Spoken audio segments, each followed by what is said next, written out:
I'm Daniza Lopez, bringing you today's burning issues and the hottest news here on Newsforce.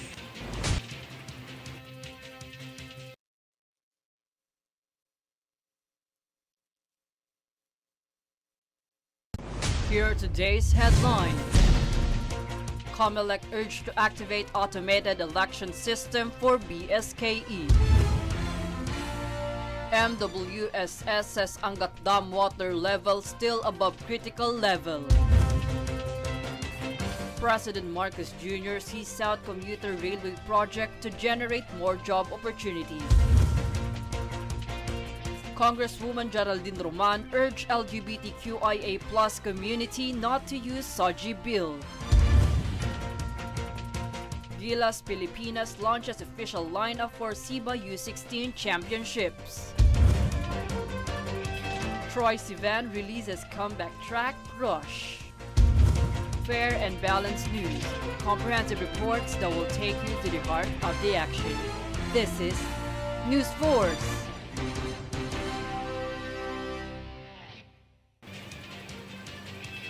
For today's top story, the Department of Social Welfare and Development, or DSWD, currently prepare for the possible effects of Tropical Depression Dodong, which made landfall in Dinapiga, Isabel Province early morning of July 14. DSWD Secretary Rex Gatchalian directed all regional directors to secure immediate response action to families and individuals to be affected by possible floods and landslides due to the enhanced southwest monsoon, or locally known as Habagat, caused by tropical depression. As part of preparations, DSWD will provide non-food items such as sleeping kits and hygiene kits costing over an amount of 120 million pesos to dispatch.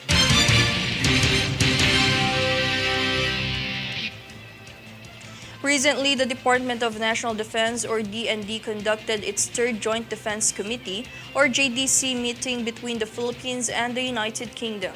In light of shifting regional and international security conditions, the JDC discussed updates on defense objectives. Through capacity building and defense industry collaboration, both parties pledged to strive towards strengthening the strong bilateral defense relations between the two nations. The two delegations also stressed the importance of encouraging greater collaboration in multilateral fora like those run by the ASEAN in order to help create a more diverse and resilient region.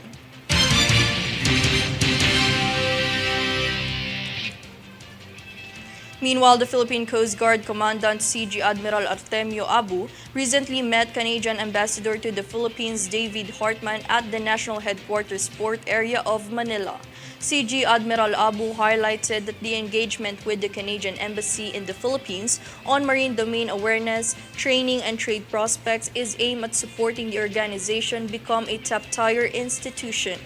The gathering was attended by PCG officers and officials.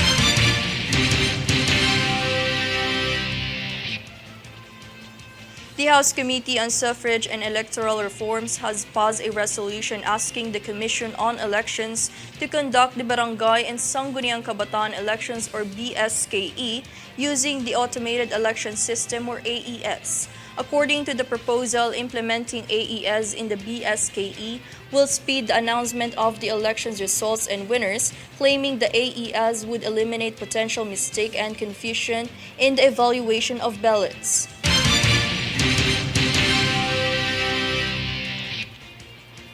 In other news, the Metropolitan Waterworks and Sewerage System, or MWSS, confirmed that Angat Dam Water Level will not go beyond the critical level status of 160 meters.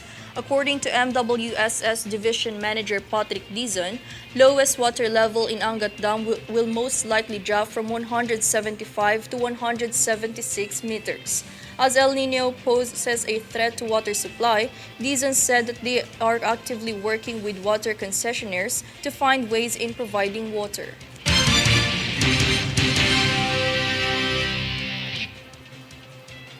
Moreover, the Department of Agriculture, or DA, announced strategies to conserve water to aid the El Nino effects earlier today. Among these are water management projects such as the improvements in the irrigation canals, small-scale irrigation projects, usage of alternate wetting and drying technology, and fixing unserviceable pump and engine sets. The DA also urged food manufacturers to use the rain season as an opportunity to stock rainwater for future use. Meanwhile, DA currently coordinates with other government agencies to aid the possible effects of El Nino to agricultural sectors.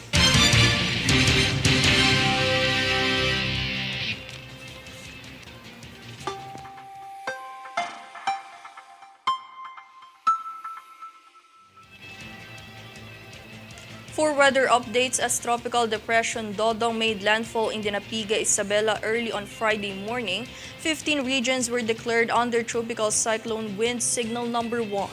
The following affected regions covered are Cagayan, Isabela, Quirino, Nueva Vizcaya, Apayao, Kalinga, Abra, Mountain Province, Ifugao, Benguet, Ilocos Norte, Ilocos Sur, La Union, northern portion of Pangasinan, and the northern and central portions of Aurora. As a consequence of the tropical depression, rains with gusty winds are expected over Cagayan Valley, Cordillera Administrative Region, Ilocos Region, and the northern portion of Aurora. Monsoon rains will also be felt in Metro Manila, Calabarzon, Mimaropa, and the rest of Central Luzon, while occasional rains will be experienced over Bicol Region and Western Visayas. Zamboanga Peninsula and the rest of Visayas will have cloudy skies with scattered rain showers and thunderstorms, and partly cloudy to cloudy skies with isolated rain showers or thunderstorms are anticipated in the rest of Mindanao.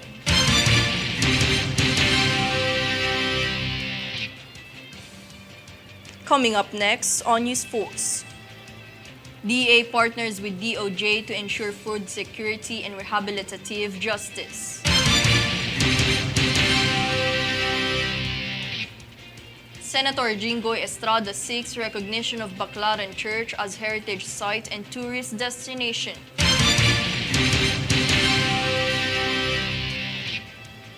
President Marcos Jr. sees South Commuter Railway project to generate more job opportunities.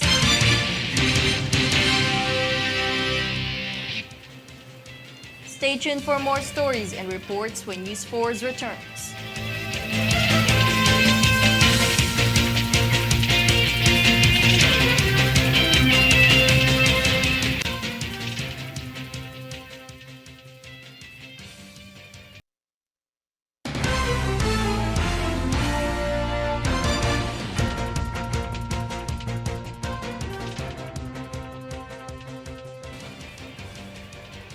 President Ferdinand Marcos Jr. expressed optimism that the South Commuter Railway project will create 3,000 employment opportunities for Filipinos. Here's a full report.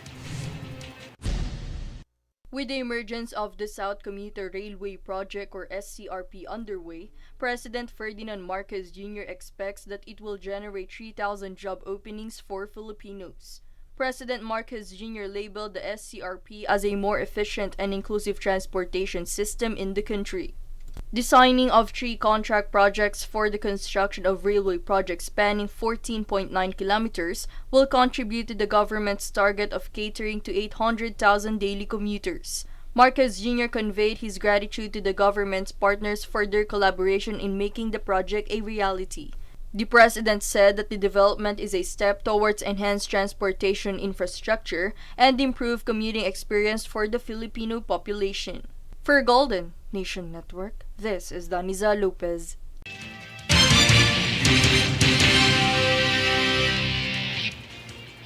On to other reports, Senator Jinggoy Estrada proposed to declare Baclaran Church as heritage site and tourist destination to preserve its significant cultural value. Here's the full details.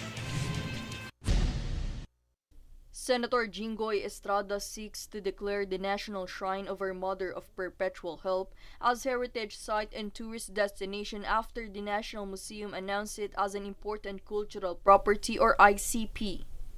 As a tradition in the Catholic community, Wednesdays is widely recognized as Baclaran Day with over 150,000 devotees. Senator Estrada filed Senate Bill number 2278 to acknowledge and preserve the historical and sociocultural value of the Baclaran Church. As a recognized heritage site, the Department of Tourism and other relevant agencies will come up with a development plan to improve the features of the site, ensure accessibility for visitors, and prioritize their security.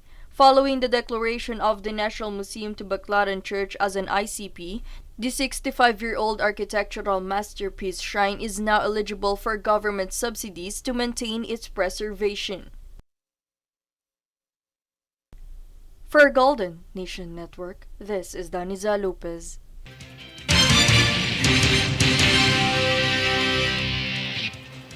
Meanwhile, Senator Robin Padilla stated that he is looking to Israel as a model for the Philippines, permitting cannabis or marijuana solely for medical purposes and limiting its overuse and exploitation. The senator stated that among other countries, Israel was renowned for having the most thorough medicinal cannabis research as well as the clearest laws and regulations involving its medical usage. Hence, Padilla reaffirmed his call for the public to be open-minded about cannabis' potential medical applications and to choose their method of therapy through physicians' recommendations.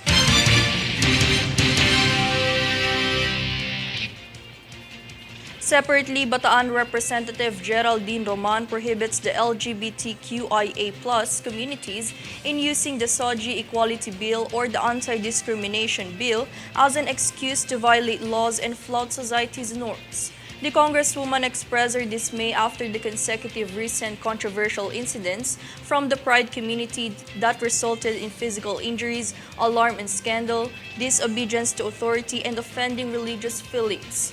Roman further stated that the said bill only aims to fight discrimination issues pertaining to workplace, learning institutions, government services, and public spaces. Roman reminded the members of LGBTQ community to be cautious from such behavior instances like the recent drag performance of an Ama Namin remix to prevent public eyes criticism.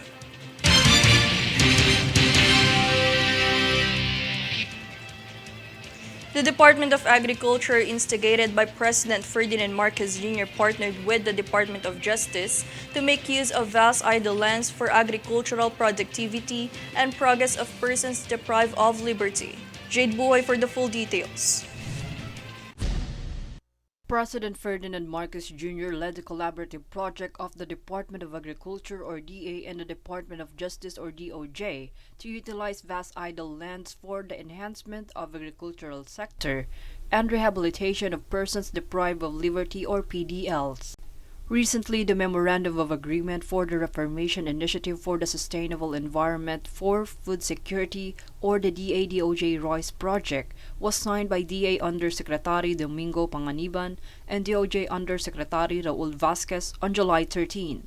This project will be launched at the Bureau of Corrections or Bucor Penal Colony in Palawan to boost the country's food sufficiency levels that will also enhance the PDL's engagement in farm work to reform and prepare them for reintegration into the society. As part of DA-DOJ Royce, DA Mimaropa Regional Field Office and partner companies from the private sector will establish technology demonstration farms and provide needed trainings covering at least 500 hectares of Bucor's land in Palawan. For Golden Nation Network, this is Jade Buhoy.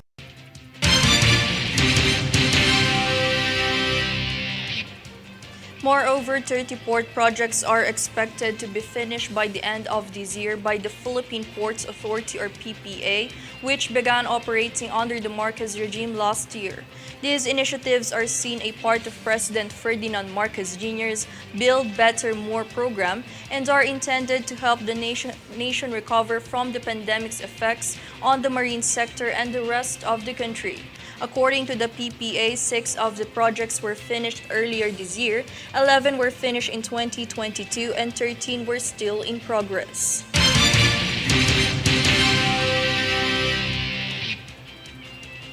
The Department of Labor and Employment or DOLE's tulong panghanap buhay sa ating disadvantaged or displaced workers known as TUPAD program transformed the public facilities in town of Solano, Nueva Vizcaya into clean spaces through social community work of 218 beneficiaries. As part of this, the beneficiaries were granted with 6,300 pesos each for the 15 days of work. The implementation of the POD program in Solano Town promotes inclusion of disadvantaged or displaced individuals by providing them the opportunity to earn while looking for stable jobs.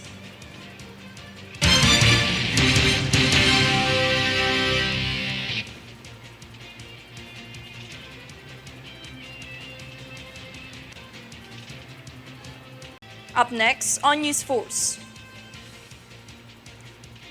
BI introduces e-services for faster immigration process.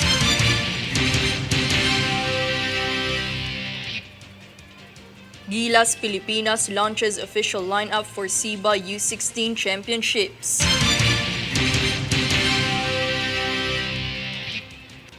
BOC nobs 3.825 million pesos kush marijuana concealed inside chess pieces from Thailand.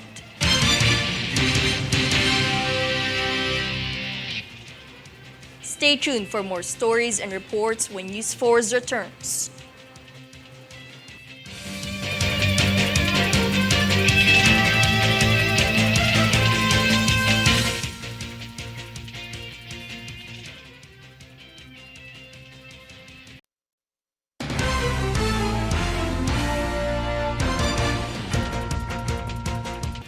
The Bureau of Immigration or BI launched an e-services platform to offer the public a more convenient and faster immigration procedures under the Republic Act No. 9225.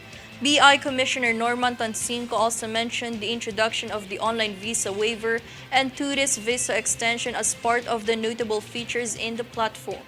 In the recent viral incident where BI found multiple red flags to Filipino travelers, Tansinco added that the agency is also working on the implementation of green lanes for overseas Filipino workers.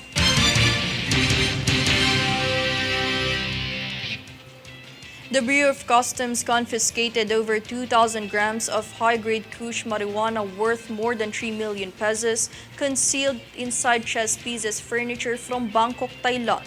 Jade Buhoy for the full story. The Bureau of Customs or BOC seized a shipment of chess pieces designed furniture containing high-grade kush marijuana from Bangkok, Thailand. The seized illegal drugs weighed 2,318 grams worth of 3,824,700 pesos, was inspected by the Philippine Drug Enforcement Agency or PDEA and discovered 56 packs of dried leaves and buds inside large black chess pieces such as king, queen, bishop, rook, knight, and pawn. PDEA later revealed that the samples were identified as dangerous drug marijuana under Republic Act No. 9165 or the Comprehensive Dangerous Act of 2002. As a result, District Collector Ricardo Morales III issued a warrant of seizure and detention against the shipment for violating several sections of the Custom Modernization and Tariff Act. For Golden Nation Network, this is Jade Buhoy.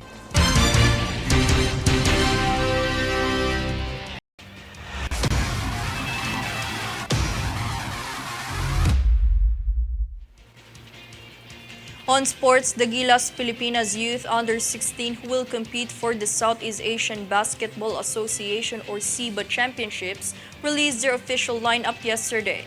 National team coach Josh Reyes held tryouts last March to form the 18-man youth ballers composed of the Ateneo big man, Ziv Espinas, super scorer Iris Chua, versatile forward Kiefer Alas, and other 15 remaining qualified. The other qualified nations who will join the Philippines in the tournament are Malaysia, Thailand, and the host Indonesia from July 17 to 19. The SEABA tournament serves as the qualifying tournament for the 2023 FIBA U16 Asia Championships in Doha, Qatar on September.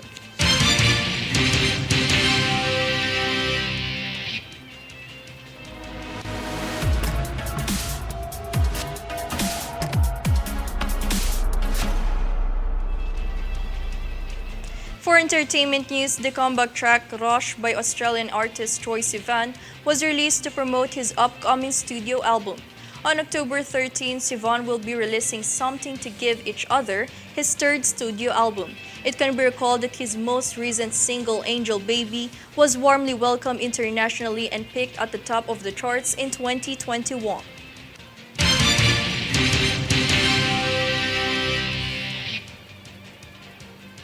And here's a recap of today's headlines.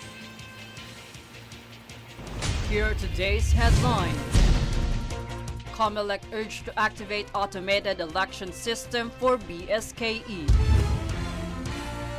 MWSS says Angat Dam Water Level still above critical level. President Marcos Jr. sees out Commuter railway project to generate more job opportunities.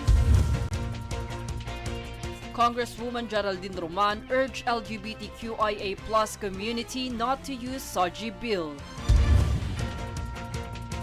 Gilas, Pilipinas launches official lineup for SEABA U16 championships. Troye Sivan releases comeback track Rush. Fair and balanced news, comprehensive reports that will take you to the heart of the action. This is Newsforce.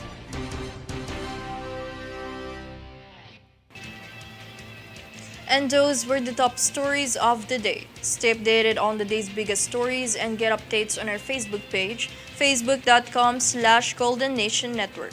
I'm Doniza Lopez, and this is Newsforce.